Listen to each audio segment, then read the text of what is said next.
The Michael Berry Show. The aforementioned Steve Toth announcing today that he will be running for Congress. Currently State Representative Steve Toth, welcome to the program. Great to be with you, Michael. You're not supposed to call me representative, though. My wife won't let me hang out with you if you do. Yeah, I understand. Representative, take out the trash. That's an old standard, and I love it.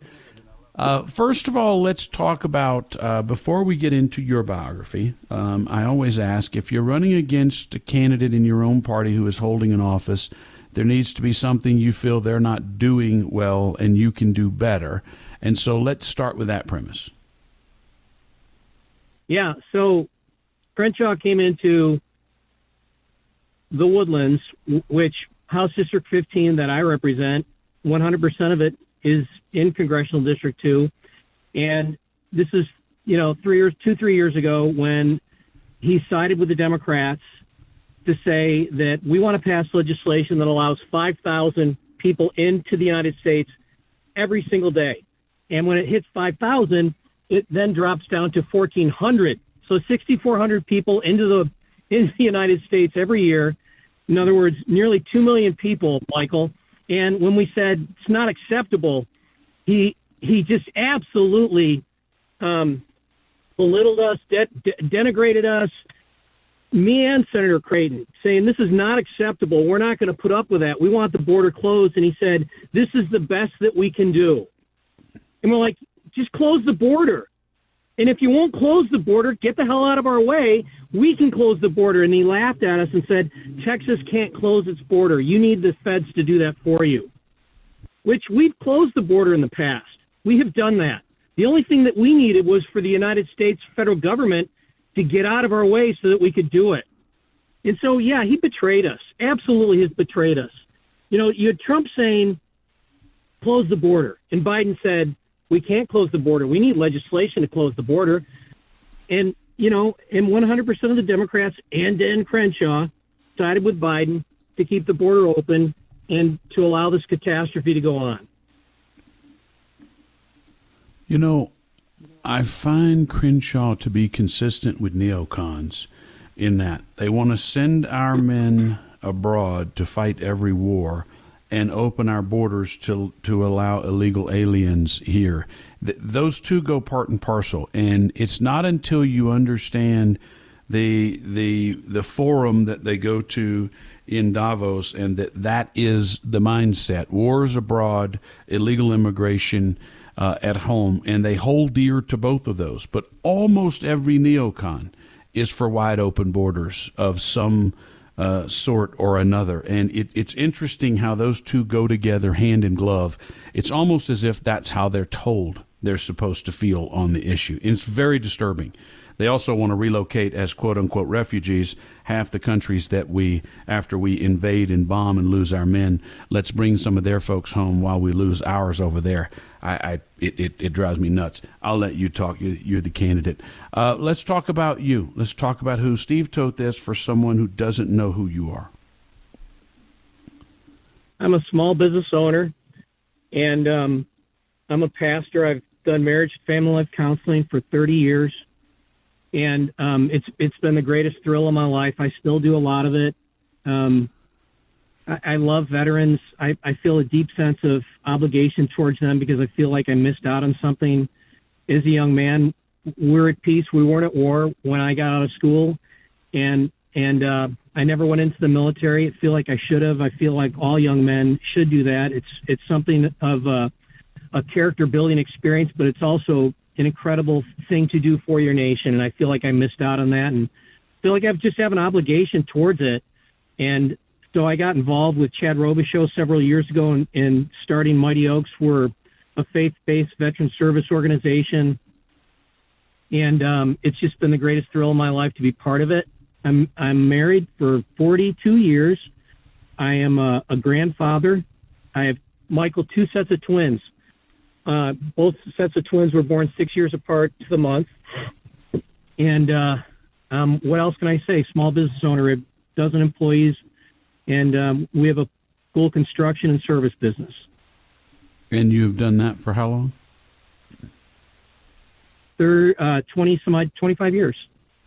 And you have been a state rep for how long? This will be my fifth term, and I'm right now it's about 8.5 years. So the obvious fact, running for Congress in even numbered years, you'll have to give up your state rep seat. Correct. And is there a candidate in the offing that you support, or you're just leaving that open to the voters? Not one that I know of yet.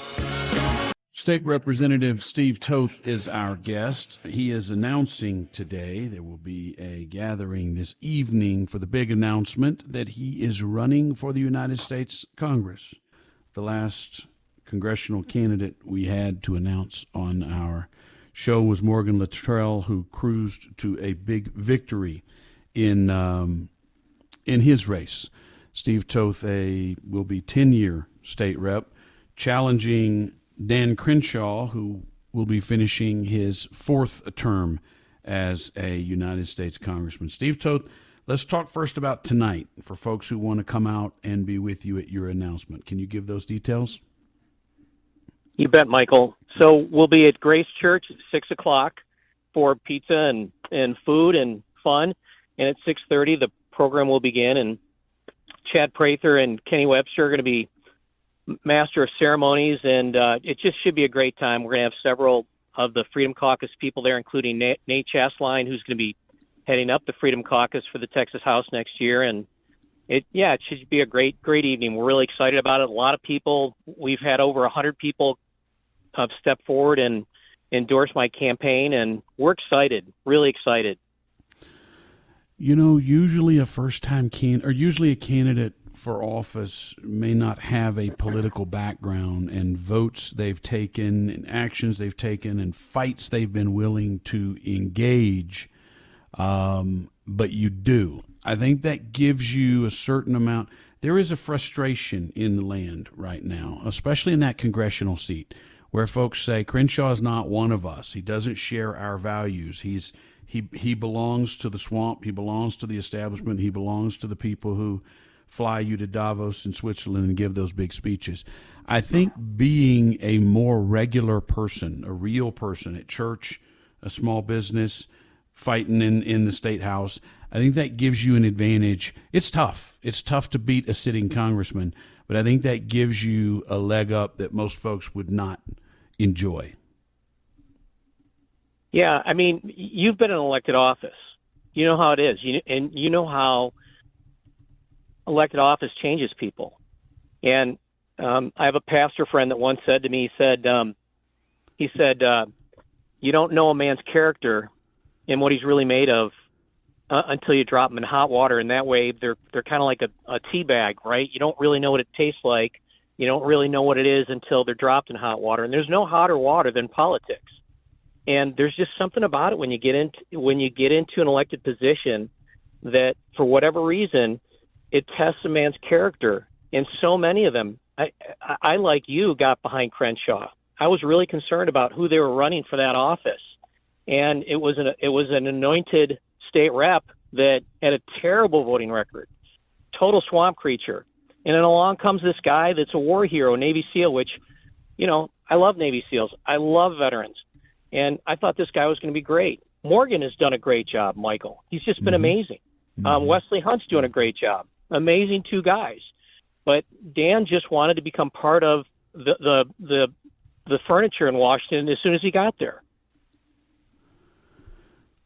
It's frustrating because I've seen things he has said doing interviews where it's late at night. He doesn't seem to be at himself. He's very angry. He's raging. He's very insulting of any constituent who questions him. It is most disappointing.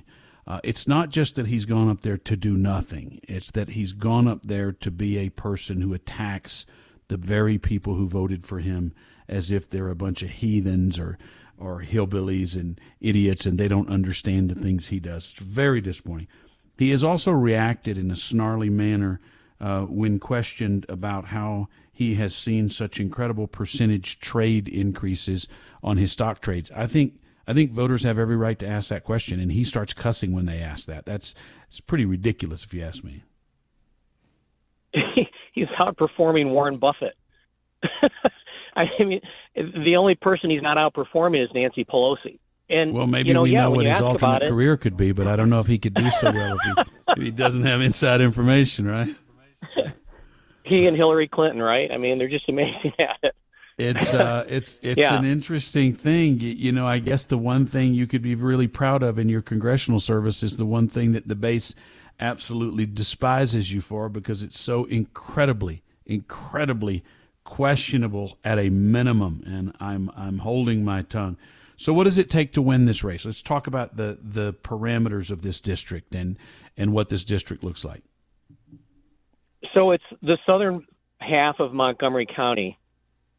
Basically all of House District 15, which is my district, and it goes all the way over to the east side of Montgomery County, over towards Splendora, and Montgomery County is actually 55.5% of the district. Harris County, the east side of Harris County, is only 44% of it, and it goes over. You know, it starts in the northeast of Harris County, which is Kingwood, down to Atascocita, Crosby, and Channelview. And that's pretty much, and then it goes along the southern part of Montgomery County, northern Harris County, which is the Woodlands Creek side.